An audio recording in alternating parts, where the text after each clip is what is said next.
Buenos días. Hoy vamos a continuar con la Biblia en un año con Fray Nelson Medina. Todos los días son 3 textos, uno del Antiguo Testamento, un salmo y uno del Nuevo Testamento. La lectura demora entre 12 y 15 minutos. Debes sacar el tiempo ya que no es solo escuchar. Busca los textos en tu Biblia y los vas siguiendo. Estamos en el día 229. Los textos para hoy son Primera de Macabeos, capítulo 6, Cantar de los Cantares, capítulo 1, y Evangelio según San Lucas, capítulo 8, versículos del 1 al 25. Disfrútenlos, los dejo en compañía de Fray Nelson Medina. Bienvenidos. Este es el día número 229. Estamos leyendo toda la Biblia en 365 días. Hoy tenemos textos del primer libro de los Macabeos, del Cantar de los Cantares y del Evangelio según San Lucas. Pedimos unidos el don del Espíritu Santo, porque cada uno de nosotros necesita de la gracia del Espíritu para acoger, comprender, amar y obedecer esta palabra bendita que Dios nos ha concedido. En el nombre del Padre, y del Hijo, y del Espíritu Santo. Amén. Del primer libro de los Macabeos, capítulo 6. Mientras tanto, el rey Antíoco recorría las provincias de la Meseta. Allí se enteró de que en Persia había una ciudad llamada Elimaida, célebre por sus riquezas, su plata y su oro.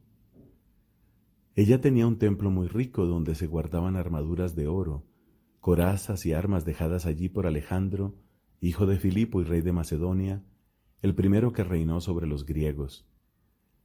Antíoco se dirigió a esa ciudad para apoderarse de ella y saquearla, pero no lo consiguió porque los habitantes de la ciudad, al conocer sus planes, le opusieron resistencia. Él tuvo que huir y se retiró de allí muy amargado para volver a Babilonia. Cuando todavía estaba en Persia, le anunciaron que la expedición contra el país de Judá había fracasado. Le comunicaron que Lisias había ido al frente de un poderoso ejército, pero había tenido que retroceder ante los judíos, y que éstos habían acrecentado su poder gracias a las armas y al cuantioso botín tomado a los ejércitos vencidos. Además, habían destruido la abominación que él había erigido sobre el altar de Jerusalén y habían rodeado el santuario de altas murallas como antes, haciendo lo mismo con Betsur, que era una de las ciudades del rey. Al oír tales noticias, el rey quedó consternado, presa de una violenta agitación, y cayó en cama enfermo de tristeza, porque las cosas no le habían salido como él deseaba. Así pasó muchos días sin poder librarse de su melancolía, hasta que sintió que se iba a morir. Entonces hizo venir a todos sus amigos y les dijo: «No puedo conciliar el sueño y me siento desfallecer. Yo me pregunto cómo he llegado al estado de aflicción y de amargura en que ahora me encuentro, yo que era generoso y amado mientras ejercía el poder, pero ahora caigo en la cuenta de los males que causé en Jerusalén, cuando robé los objetos de plata y oro que había allí y mandé exterminar sin motivo a los habitantes de Judá. Reconozco que por eso me suceden todos estos males y muero de pesadumbre en tierra extranjera». Luego llamó a Filipo, uno de sus amigos, y lo puso al frente de todo su reino. Le entregó su diadema, su manto y su anillo, encargándole que dirigiera a su hijo Antíoco y lo educara para que fuera rey. El rey Antíoco murió en aquel lugar, el año 149. Cuando Lisias se enteró de la muerte del rey, puso en el trono a su hijo Antíoco, que él había educado desde niño, dándole el sobrenombre de Eupátor. La gente de la ciudadela tenía confinados a los israelitas alrededor del santuario y no perdía ocasión de hacerles mal y de apoyar a los paganos. Judas resolvió acabar con ellos y convocó a todo el ejército para sitiarlos. El año 150 se reunieron todos y sitiaron la ciudadela, construyendo torres de asalto y empalizadas. Pero varios de los sitiados rompieron el cerco y se les unieron algunos renegados de Israel que acudieron al rey para decirle: «¿Hasta cuándo vas a estar sin hacernos justicia y sin vengar a nuestros hermanos? Nosotros aceptamos de buen grado servir a tu padre, cumplir sus órdenes y obedecer sus decretos, Por eso nuestros compatriotas han sitiado la ciudadela y nos tratan como extraños. Mas aún han matado a los nuestros que caían en sus manos y han confiscado nuestros bienes, y no solo han levantado su mano contra nosotros, sino que también sobre todos los países limítrofes. Ahora mismo tienen sitiada la ciudadela de Jerusalén para apoderarse de ella, y han fortificado el santuario y la ciudad de Bet-Sur. Si no te adelantas rápidamente, harán cosas mayores todavía y ya no podrás detenerlos. El rey, al oír esto, se enfureció y convocó a todos sus amigos, a los capitanes del ejército y a los comandantes de caballería. Además le llegaron tropas mercenarias de otros reinos y de las islas del mar. El número de sus fuerzas era de 100,000 soldados, 20,000 jinetes y 32 elefantes adiestrados para la guerra. Entraron por Idumea y acamparon cerca de Bet-Sur, atacándola durante mucho tiempo con máquinas de guerra. Pero los sitiados, en una salida sorpresiva, se las quemaron y combatieron valerosamente. Entonces Judas levantó el sitio de la ciudadela y acampó en Bet-Zacaría, frente al campamento del rey. A la mañana siguiente, el rey se levantó de madrugada y condujo apresuradamente al ejército por el camino de Bet-Zacaría. Las tropas se dispusieron para el ataque y se tocaron las trompetas. A los elefantes les mostraron mosto de uva y de moras para excitarlos al combate. Los animales estaban repartidos entre los batallones. Al lado de cada elefante se alineaban 1,000 hombres con cota de malla y cascos de bronce, además de 500 jinetes escogidos. Estos estaban pendientes de los movimientos del animal, de manera que a donde iba él iban también ellos sin apartarse de su lado. Cada elefante llevaba encima, sujeta con cinchas, una sólida torre de madera que servía de defensa, y en cada una de ellas iban 3 guerreros que combatían desde allí, además del conductor. En cuanto al resto de la caballería, el rey la ubicó a un lado y a otro sobre los flancos del ejército, con la misión de hostigar al enemigo y cubrir a los batallones. Cuando el sol brilló sobre el oro y el bronce de los escudos, sus reflejos iluminaron las montañas que relucían como antorchas. Una parte del ejército real se había alineado en lo alto de la montaña y la otra en el valle. Todos avanzaban con paso seguro y en perfecto orden. Los israelitas se estremecían al oír el rumor de aquella multitud, el ruido de su marcha y el estrépito de sus armas, porque era un ejército inmenso y poderoso. Entonces Judas se adelantó con sus tropas para entrar en batalla, y cayeron 600 hombres del ejército real. Mientras tanto, Eleazar, llamado Abarán, vio a un elefante pertrechado con una cota real que sobresalía entre todos los demás, y pensó que en él iba el rey. Entonces sacrificó su propia vida para salvar a su pueblo y adquirir una fama imperecedera. Corrió resueltamente hacia él, a través del batallón, matando a derecha e izquierda. Así se abrió paso a un lado y a otro, y se deslizó por debajo del elefante clavándole su espada. Al desplomarse por tierra el animal cayó sobre él y lo mató. Pero los judíos, al ver el poderío del rey y el empuje de sus tropas, emprendieron la retirada. El ejército real subió a Jerusalén al encuentro de los judíos, y el rey acampó frente a Judea y al monte Sión. Él hizo la paz con los habitantes de Bet-Sur, que abandonaron la ciudad por carecer de víveres para resistir el asedio, ya que aquel era un año sabático para la tierra. El rey ocupó Bet-Sur y dejó allí una guarnición para su defensa. Durante mucho tiempo estuvo sitiando el santuario. Levantó contra él ballestas y torres de asalto, lanzallamas y catapultas, lanzaflechas y hondas. Los sitiados, por su parte, construyeron armas similares para el contraataque y así resistieron mucho tiempo. Pero al fin se agotaron los víveres almacenados porque era el 7º año y además porque los refugiados en Judea, provenientes de las naciones, habían consumido las últimas reservas. Así no quedaron en el santuario más que unos pocos hombres, porque se hacía sentir el hambre. Los demás se dispersaron cada uno por su lado.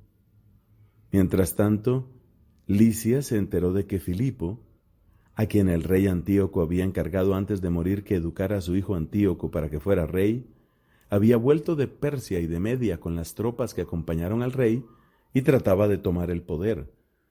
Por eso pensó que era necesario partir enseguida, y dijo al rey y a los capitanes del ejército y a los soldados: Cada día estamos peor y escasean los víveres. El lugar que asediamos está bien fortificado y nos urgen los asuntos del reino. Tendamos la mano a estos hombres y hagamos la paz con ellos y con toda su nación. Dejemos que vivan según sus costumbres tradicionales, ya que se han irritado y han hecho todas estas cosas porque nosotros hemos tratado de abolirlas.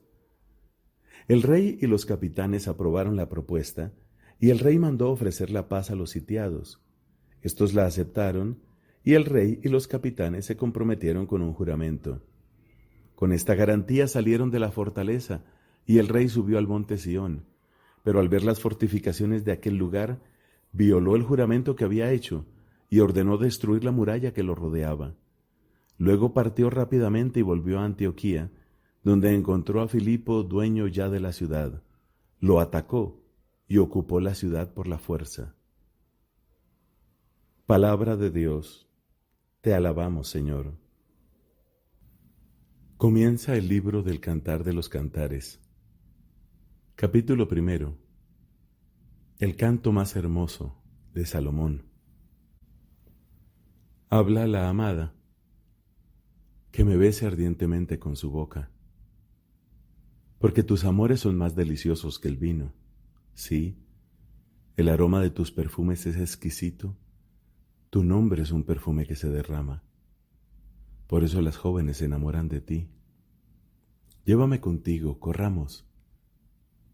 El rey me introdujo en sus habitaciones. Gocemos y alegrémonos contigo. Celebremos tus amores más que el vino. Cuánta razón tienen para amarte. Soy morena pero hermosa, hijas de Jerusalén, como los campamentos de Kedar, como las carpas de Salmá. No se fijen en mi tez morena, he sido tostada por el sol. Los hijos de mi madre se irritaron contra mí, me pusieron a cuidar las viñas, y a mi propia viña no la pude cuidar. Dime, amado de mi alma, ¿dónde llevas a pastar el rebaño? ¿Dónde lo haces descansar al mediodía, para que yo no ande vagando junto a los rebaños de tus compañeros?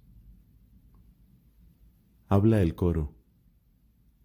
Si tú no lo sabes, la más bella de las mujeres, sigue las huellas del rebaño y lleva a pastar tus cabritos junto a las cabañas de los pastores. Habla el amado. Yo te comparo, amada mía, a una yegua uncida al carro del faraón. Qué hermosas son tus mejillas entre los aros y tu cuello entre los collares.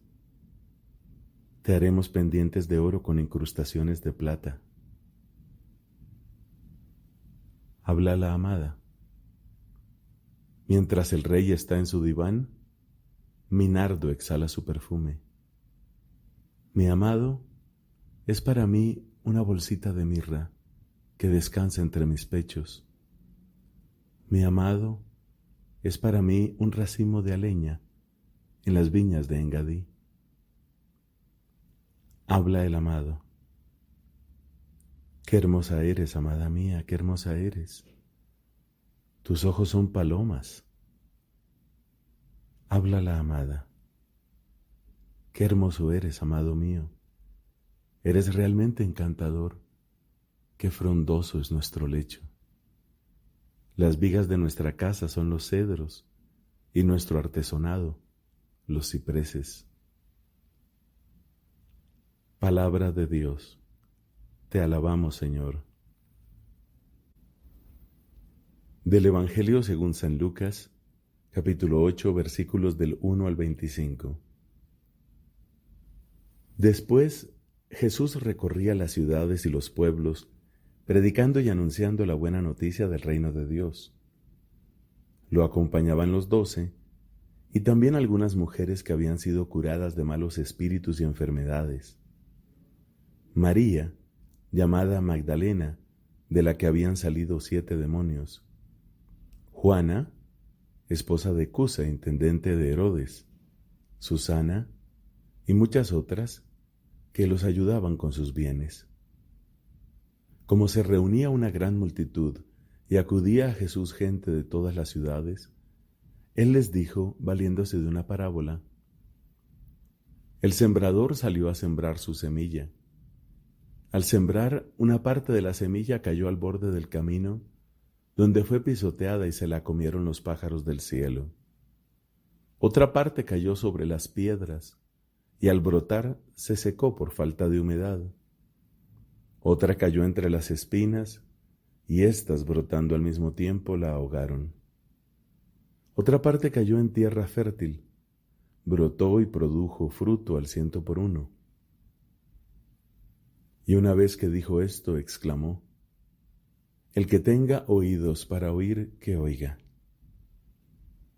Sus discípulos le preguntaron qué significaba esta parábola, y Jesús les dijo: a ustedes se les ha concedido conocer los misterios del reino de Dios.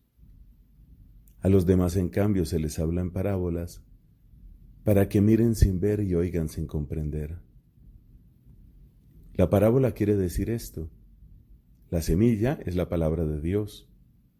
Los que están al borde del camino son los que escuchan, pero luego viene el demonio y arrebata la palabra de sus corazones, para que no crean y se salven. Los que están sobre las piedras son los que reciben la palabra con alegría apenas la oyen, pero no tienen raíces, creen por un tiempo y en el momento de la tentación se vuelven atrás. Lo que cayó entre espinas son los que escuchan, pero con las preocupaciones, las riquezas y los placeres de la vida se van dejando ahogar poco a poco y no llegan a madurar. Lo que cayó en tierra fértil son los que escuchan la palabra con un corazón bien dispuesto, la retienen y dan fruto gracias a su constancia. No se enciende una lámpara para cubrirla con un recipiente o para ponerla debajo de la cama, sino que se la coloca sobre un candelero, para que los que entren vean la luz. Porque no hay nada oculto que no se descubra algún día, ni nada secreto que no deba ser conocido y divulgado. Presten atención y oigan bien, porque al que tiene se le dará, pero al que no tiene, se le quitará hasta lo que cree tener. Su madre y sus hermanos fueron a verlo, pero no pudieron acercarse a causa de la multitud. Entonces le anunciaron a Jesús: tu madre y tus hermanos están ahí fuera y quieren verte. Pero él les respondió: mi madre y mis hermanos son los que escuchan la palabra de Dios y la practican. Un día Jesús subió con sus discípulos a una barca y les dijo: pasemos a la otra orilla del lago. Ellos partieron y mientras navegaban Jesús se durmió. Entonces se desencadenó sobre el lago un fuerte vendaval. La barca se iba llenando de agua y ellos corrían peligro. Los discípulos se acercaron y lo despertaron diciendo: Maestro, Maestro, nos hundimos. Él se despertó e increpó al viento y a las olas. Estas se apaciguaron y sobrevino la calma. Después les dijo: ¿dónde está la fe de ustedes? Y ellos, llenos de temor y admiración, se decían unos a otros: ¿quién es este, que ordena incluso al viento y a las olas, y le obedecen? Palabra del Señor. Gloria a ti, Señor Jesús.